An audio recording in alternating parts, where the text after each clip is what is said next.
राम राम साਰਿਆਂ ने स्वागत है तारा मेरे चैनल कथा डिलाइट पे। आज आप शुक्रवार माता संतोषी माता की व्रत कथा सुनांगे, ठीक है। और कथा सुनने तो पहला तारती सारिया ती निवेदन है कि मेरे चैनल ती सब्सक्राइब करो, लाइक करो, शेयर करो और नोटिफिकेशन बेल जरूर दबा दियो ताकि उस दबाया पाछा जो भी मैं वीडियो अपलोड करूँ कथा की तारा लो पहुँच जाए। तो चलो संतोषी माता की आपे व्रत कथा सुना। हाँ, एक बार की बात है, एक बुढ़िया थी, उसके साथ छोरे थे। सातों छोरा में तो जो 6 छोरे थे वे तो कमान दमान वाले थे। जो एक छोरा था वो गड़ा निकम्मा था। बुढ़िया जो 6 छोरे अच्छे कमाया कर दे, उनका खत्ता तो अच्छा खाना बनाया कर दी। जो उनका जूठा बच जा करता वो 7वें छोरे ने दे दिया करती। एक दिन क्या होया, एक दिन उस 7वें छोरे की पत्नी तो बोली उस छोरा तय, देख तेरी माँ तेरे तक कितना प्रेम करे से, सारा का जूठा तेरती खिलाती है। लेकिन वो छोरा ना यकीन को नहीं होया। वो बोले ना ऐसा को नहीं हो सकता, जब तक मैं मेरी आँखा तो नहीं देख लूँगा मन इस बात का विश्वास को नहीं हुआ। तो उसकी बहू आज देवड़ी बोली ठीक से देख लेगा जदे मानना का, मेरी तो मानना नहीं। तो कई दिन पाछे एक त्यौहार आ गया तो घर 7 तरिया का भोजन चूरमे लाडू सारा किमें बनया। और खान पीने के बाद क्या होया, जब सारे ने खा लिया तो उसने वो छुपके सी वो छोरा रसोई में बिक गया। उसने देखा उसकी माँ ने क्या कराया, सारे छोरा की जो 6 छोरे थे उनके प्लेटा में जो थोड़ा थोड़ा बच रहा था वो अपने 7वें छोरे की प्लेट में धर दिया। जब छोरे ने आपकी माँ की करतूत देखी उस पर गड़ाए वो दुखी हो गया और बस वो देखता ही रह गया अपनी माँ ने। फिर उसने क्या कराया, जब उसकी वो कहने लग गया कि माँ मैंने यो खाना को नहीं खाना है और मैं बाहर जाने लाग रहा हूँ परदेश में। तो उसकी माँ बोली काल जांदा बेसंग आज बिक जा। तो उसका छोरा बोले हाँ मैं आज जाने लाग रहा हूँ, और नूहे कह के वो घर तो निकल लिया। उस छोरे की बात जब उसकी बहू ने सुनी, भाई वो तो जान लाग रहा है, तो उसने अपनी लुगाई की याद आ गई।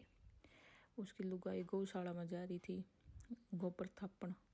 और जाकर वो नू बोलिया हम जावे परदेश आवेंगे कुछ काल, तुम रहियो संतोष में धर्म अपनों पाल। तो उसकी लुगाई बोली जाओ पिया आनंद से हमारो सोच हटाए, राम भरोसे हम रहे ईश्वर तुम्हें सहाय। 2 निशानी अपन देख धरूं में धीर, सुधी मती हमारी बिसराइयो रखियो मन गंभीर। वह बोला मेरे पास तो कोई निशानी को नहीं, या अंगूठी है या ही ले ले। बोले ठीक से। तो वह नु बोली मेरे पे भी कुछ को नहीं देने ने, मेरे पे तो मेरे गोबर के हाथ भर रही है। नु का एक काम कर तू तेरी पीठ कर ले मेरे का नहीं, यार मैं थापी मारती गोबर की और यही निशानी ले जा। नु बोलिया ठीक से। इतना कर वो करके अपने और वो चला गया प्रदेश में नौकरी करने लग गया। प्रदेश में एक सेठ की दुकान पर लग गया। सेठ थी बोलिया मना नौकरी दे दे, मना नौकरी की ज़रूरत है। तो उस सेठ ने भी ज़रूरत थी तो बोलिया ठीक से।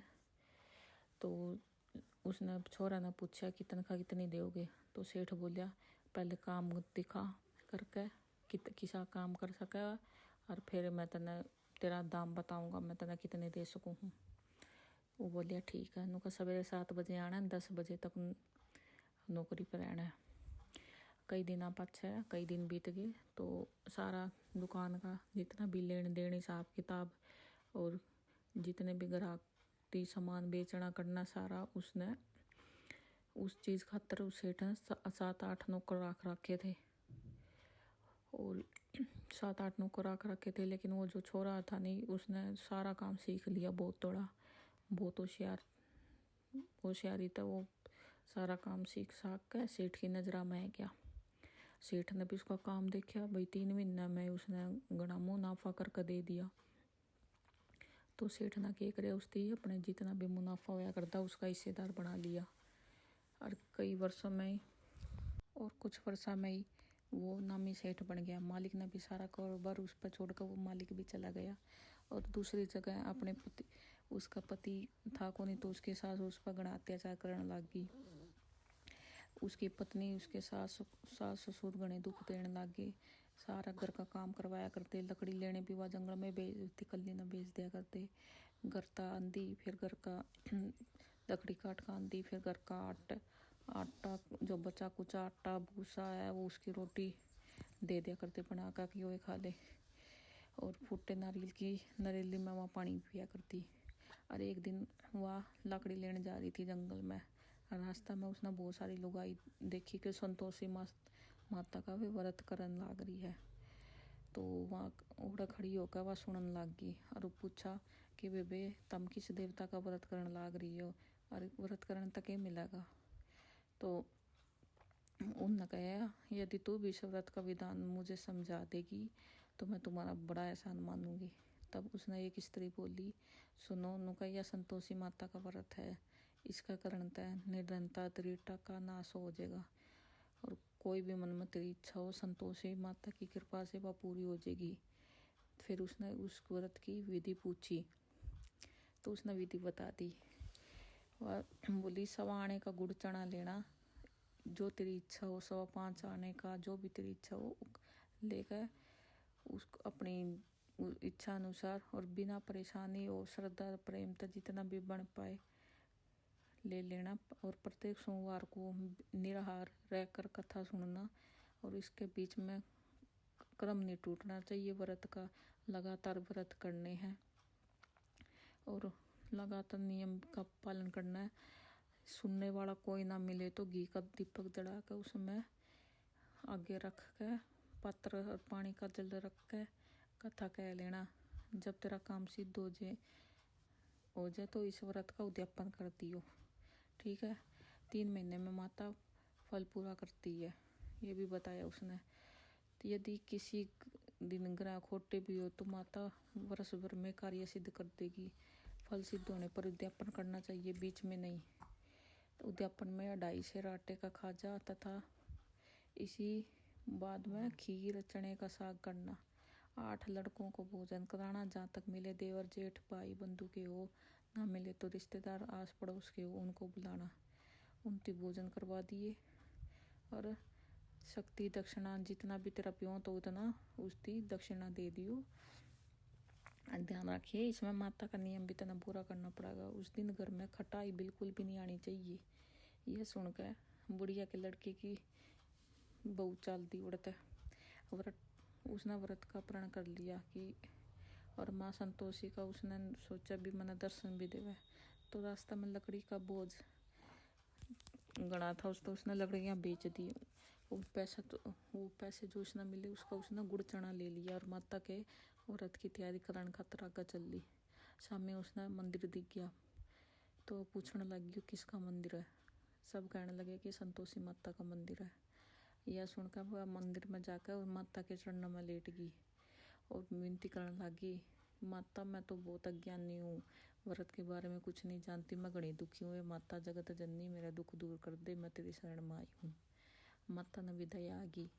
एक शुक्रवार बीता ही था कि दूसरे को उसके पति का पत्र आ गया और तीसरे शुक्रवार को उसका पीछा भी उससे मिलने लग गया। यह सारा कि मैं देख कर जेठ जेठानी घने जड़न लग गए, लड़के ताने देने लगे। काकी के पास पत्र आने लगे, रुपया आने लग गया। अब तो काकी की खातिर बढ़ेगी। बेचारी सरलता से कही भैया कागज आवे रुपया आवे हम सब के लिए अच्छा है। ऐसा कहकर आंखों में आंसू भरकर संतोषी माता के मंदिर में आकर वह उस माता के चरणों में फिर गिर कर रोने लगी। मुझे पैसों का क्या करना है, मन तो मेरा सुहाग का काम है, मैं तो अपने स्वामी के दर्शन करना चाहूँ। तब माता ने प्रसन्न होकर उसकी कहा, जा बेटी तेरा स्वामी आएगा। यह सुनकर वह घनी खुश होगी, बावड़ी की तरह होकर घर में नचने लगी और काम करने लगी। अब संतोषी माता का विचार करने लगी, इस बड़ी पुत्री को मैंने कह तो दिया कि तेरा पति आएगा, लेकिन कैसे, वह तो इसको सपनों में भी याद नहीं करता है, तो उसे याद दिलाना खातिर मुझे ही जाना पड़ेगा। इस तरह माता ने एक बुढ़िया का बेच दिया, उसका बेटे के पास जाकर उसके सपना में प्रकट होकर कहने लगी, साहूकार के बेटा सो रहा था या जागता था, वह कहने लगी माता सोता भी नहीं है, जागता भी नहीं है, क्यों, क्या आज्ञा है? माँ कहने लगी तेरे घर पर कुछ नहीं है कि? मैं बोला तेरे पास सब कुछ है, माँ बाप है, बहू है, क्या कमी है? माँ बोली बोले पुत्र तेरी बहू घने दुख उठाने लाग रही है, तेरे माँ बाप उसकी घनी परेशानी देने लाग रहे हैं, वह तेरा खातर तरसन लाग रही है, तू उसकी सूद ले ले जाकर। वो बोलिया हाँ माँ, हाँ माँ, हाँ माँ, मुझे मालूम है, लेकिन मैं क्यों कर जाऊँ? परदेश की बात है, लेन देन का कोई हिसाब नहीं है, कोई जाने का रास्ता भी नहीं आता, कैसे चला जाऊँ? तो माँ कहने लगी मेरी बात मान, सवेरे नहा धोकर संतोषी माता का नाम ले, घी का दीपक जला, डंडा तू कर, दुकान पर जा बैठ, देखते देखते तेरा सारा माल बिक जाएगा, सांझ होते होते धन का भारी ढेर लग जाएगा। अब बूढ़े की बात मान कर वह नहा धोकर संतोषी माता को दंडवत घी का दीपक जला दुकान पर जाकर बैठ गया। थोड़ी देर में देने वाले रुपये आने लगे, लेने वाले हिसाब लेने लगे। कोठे में भरे सामान के खरीदार नगद दाम का सौदा करने लगे। शाम तक धन का भारी ढेर लग गया। माता मैं मन में माता का नाम लेकर चमत्कार देखकर वो घना प्रसन्न हो गया और रास्ते में से उसने गहना कपड़ा सामान खरीदने लग गया। वो सोचा कि आका तो काम तुरंत निपट गया, अब घर के लिए रवाना होता हूँ। और ओड़ा दूसरी जगह उसकी पत्नी जंगल में लकड़ी काटने जा रही थी। जब वापस आने लगी उसने माता जी का मंदिर में विश्राम करने की सोची और वो उसके प्रतिदिन रुकने का जो स्थान था वो घनी ओड़ा मट्टी उड़न लाग रही थी। वो माता से उसने पूछा ये माता ये धूल क्या तो उड़न लाग रही है? तो माता बोली कि तेरा पति आने लाग रहा है, तू ऐसा कर ये लकड़ियाँ का 3 बोझ कर ले, मतलब 3 डेरी लगा ले, एक तो नदी का किनारे रख दे, दूसरा मेरा मंदिर में रख दे, तीसरा तेरे सिर पे। तेरे पति की लकड़ियों का गट्ठर देख मोह पैदा हो गया, वह वहाँ रुकेगा, नाश्ता पानी खाकर माँ से मिलने जाएगा, तब तो लकड़ियों का बोझ उठाकर जाना, चौक के गट्ठर में डालकर जोर से आवाज़ लगाना, लो सासू जी लकड़ियों का गट्ठर लो, भूसी की रोटी दो, नारियल के कपड़े में पानी दो, आज मेहमान कौन आया है। माता जी से बहुत अच्छा कहकर वह खुश होकर मन में लकड़ियों की उसने 3 गट्ठर बना लिए। एक नदी के किनारे रख दिया, एक माता जी के मंदिर में रख दिया। इतना में वो मुसाफिर भी उड़ा पहुँच लिया। सूखी लकड़ी देखकर इसकी उसने सोचा कि इन्ना ही रुक कर खाना पीना बना कर खा पी कर फिर गाँव जाऊँगा। इस तरह उसने वो रुकिया उड़ा उसने भोजन बनाया, आराम करे और गाँव खातर फिर कट लिया और सारा थोड़ा प्रेम प्यार तो मिला। उसी टाइम पे उसकी लुगाई सिर पर गट्ठर लिए आई और भारी बोझ आंगन में डालकर जोरता आवाज़ देने लगी, ला सासू लकड़ियों का गट्ठर लो, भूरी भुजी रोटी दो, आज मेहमान कौन आया है। यह सुन के उसकी सास बाहर आकर अपने दिए कष्टों को बुलाने खातर बोली, बहू ऐसा क्यों कहने लग रही है, तेरा मालिक ही तो आया है, आ बैठ मीठा बात खा ले, भोजन कर ले, कपड़े गहने पहन ले। इसकी आवाज़ सुनकर उसका पति बाहर आया, अंगूठी देख व्याकुल हो गया। माँ तब पूछा, माँ या कौन है? माँ बोली, बेटा या तेरी बहू है, जब तक तू गया है तब तक सारे गांव में भटकती फिरती है, घर का काम कुछ करती को नहीं, चारों पैर आकर खाना खा जे है। वह बोलिया, ठीक है माँ, मैंने भी देख लिया, तूने भी देख लिया, अब तू दूसरे घर की मन्नत ताड़ी दे दे, मैं उसमें रहूँगा। माँ बोली, ठीक से जिक्को तेरी मर्जी। तब वह दूसरे मकान की तीसरी मंजिल का कमरा खोल कर सारा सामान जमा दिया उसने। एक दिन राजा का महल में ठाट बाट बना दिया जमा। ईब क्या होना था, अब तो सुख भोगने की तैयारी थी। इतने में शुक्रवार आया। शुक्रवार के व्रत की उद्यापन हो गया। उसका पति ने कहा कि मुझे संतोषी माता का व्रत का उद्यापन करना है। पति बोलिया, खुशी से कर ले। वह उद्यापन की तैयारी करने लगी। जेठानी के लड़कों को भोजन के लिए उसने बुला लिया। वो बोले, ठीक से आ जाएंगे, लेकिन जेठानी ने अपने बालकाती सिखा दिया कि खाना खाते हुए इन्हें खटाई जरूर मांग लिए, जिससे उसका उद्यापन पूरा ना हुआ। तो लड़के जब जिम्मन खातर आए, खीर खार खाना और सारा कि मैं पेट भर कर खाया। और तुरंत बाद बोले, मामला तो खटाई थी। तो बोले, खटाई तो कौन दिया करती, उसने खटाई नहीं दी। तो बोले ये संतोषी माता का प्रसाद है, ये लेना है। और जाते उनती पैसे दे दिए। तो उन लड़किया ने क्या करया, उस पीछे की इमली की खटाई लेकर खा ली। तो उससे उसका उद्यापन पूरा को नहीं होया। और फिर उसका आदमी थी राजा के सिपाही पकड़ कर ले गए। तो उसकी बहू फिर संतोषी माता का मंदिर में गई, जोर जोर तो रोने लगी, कहने लगी तूने क्या किया है, तूने अपने भक्ता तिया सा का फिर रुला दिया। तो माता बोली तुमने जो उद्यापन कराया है वो मेरा भंग हो गया है। तो वह कहने लगी माता मैंने कुछ अपराध किया तो बताते, मैंने अगर भूल तो लड़कों को पैसे दे दिए थे, मुझे क्षमा करते, मैं फिर उद्यापन करूँगी। माँ बोली अब तू भूल मत करिए, ध्यान तक करिए जो करना था। मैंने बोली ठीक है। माँ बोली अब भूल को नहीं करूँ, बताओ कैसे आवेगा। माँ बोली जा बेटी तेरा पति तुझे रास्ता में मिल जाएगा। वह निकली और रास्ता में उसका पति उसने मिल गया। वह बोली कहाँ गए थे। वह कहने लग गया इतना धन जो कमाया उसका टैक्स राजा ने मांग गया था, वह बढ़ने गया था। वह खुश होगी, भला हुआ कि आज वो घर चलेंगे। कुछ दिन बाद फिर शुक्रवार आ गया। एक की बार उसने कोई गलती कौन करी। सारा खाना पीना करवाने के बाद पीछे की जगह एक की बार उसने जाते ऊनते फल दे दिए। इस तरह उसका उद्यापन पूरा हो गया। संतोषी माता भी घनी खुश होगी। संतोषी माता की दया दृष्टि हुआ पे 9वें महीने में उसके चंद्रमा का समान एक बहुत ही प्यारा सुथरा सा छोरा हो गया। और छोरा पाका प्रतिदिन उसकी माँ मंदिर में जाने लगी। और माँ ने सोचा कि रोज जाती है, क्यों ना उसके घर में चलूं। यह विचार कर माता ने भयानक रूप बनाया।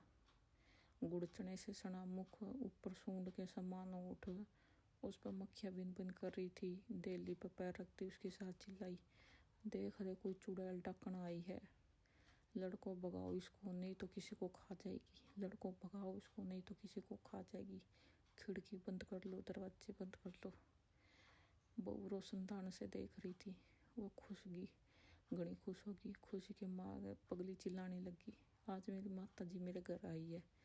वह बच्चे को दूध पीने से हटाती है। इतने में उसकी सास घनी गुस्सा हो जाए है। वह बोली क्यों इतनी पागल हो रही है, बच्चे को पटक दिया। इतने में माँ के प्रकोप से लड़के नजर आने लगे। वह बोली माँ मैं जिसका व्रत करती हूँ वह संतोषी माता है। सबने माता जी के चरण पकड़ लिए और विनती कर दी। कहने लगी ये माता हम तो पागल थे, अज्ञानी थे, तुम्हारा व्रत का हमें नहीं जानते थे, व्रत भी भंग कर दिया था, माता बहुत बड़ा अपराध हो गया। जग माता आप जितने भी मामला पाप करे हैं उतनी क्षमा कर दो। तो इस क्षमा मांगने तक वह माता उन पर खुश होगी और बोली बहू को प्रसन्न हो, जैसा फल दिया है वैसा माता सबको दे, जो पढ़े उसका मनोरथ पूरा हो। बोलो संतोषी माता की जय।